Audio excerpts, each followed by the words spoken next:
Türkmenistan'ın içinden çıkmış, kültürüyle, birikimiyle ve cesaretiyle çevresindekileri hayran bıraktıran bir devlet adamı. Ülkesi için canından vazgeçmeyi göze alan bir kahraman. Gaygusuz Atabayev.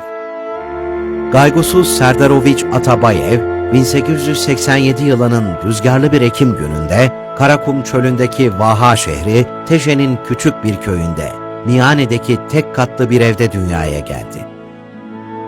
Çiftçilikle uğraşan fakir bir ailede büyüyen Gaygusuz, tüm imkansızlıklara rağmen hem ilkokula gidip Rusça öğreniyor, hem de babasına tarlada yardım edip çapa yapıyor, tohum ekiyordu.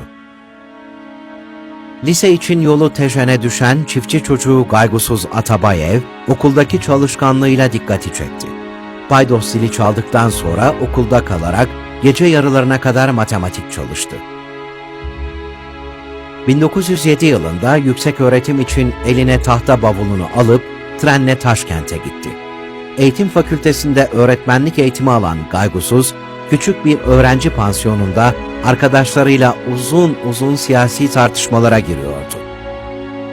5 yıl sonra okuldan mezun olunca önce bir Rus bankasında memur olarak çalışmaya başladı. Dürüstlüğüyle ve sosyalliğiyle dikkat çeken hoca lakaplı genç, Birinci Dünya Savaşı başlayınca bankadan ayrıldı. Birinci Dünya Savaşı'nın etkileri Türkmenistan'da da hissediliyordu. Çarlık Rusyası'nın kapı kapı topladığı ağır vergiler yüzünden Gaygusuz Atabayev günlerce ağzına koyacak yiyecek bulamadı.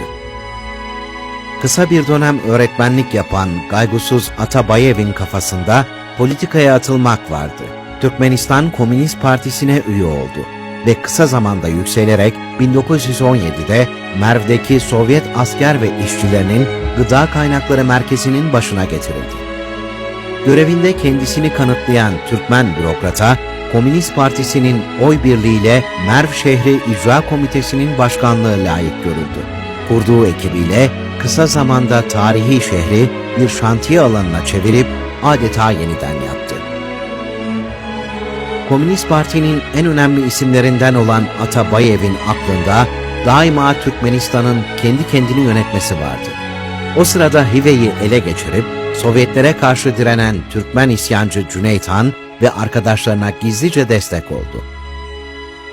Uzun süre konferanslarda konuşmalar yapan, arkadaşlarıyla imza toplayan Gaygusuz Atabayev'in hayali 1924 yılında nihayet gerçekleşti ve Türkmenistan Sovyet Sosyalist Cumhuriyeti resmen kuruldu. Yerel mecliste görev alan devlet adamının çabalarıyla Türkmenistan Sovyet Sosyalist Cumhuriyeti'nin sınırlarına Daşoğuz ve Lebap vilayetlerini de ekledi. Ancak hala devam eden basmacılar hareketinin destekçilerinden görülen Gaygusuz Atabayev bir gece yarısı gözaltına alındı. 3 gün boyunca karanlık bir hücrede sorgulanan Gaygusuz Atabayev, 1937 yılının karlı bir kış günü 7 Rus piyadesinin kurşunlarına hedef olarak cansız bedeni çok sevdiği Türkmenistan topraklarına düştü. 30 yıl sonra mezarı başkent Aşkabat'a taşınan Gaygusuz Atabayev'in temelini attığı Özgür Türkmenistan Cumhuriyeti ideali yıllar sonra torunları tarafından gerçeğe dönüştürüldü.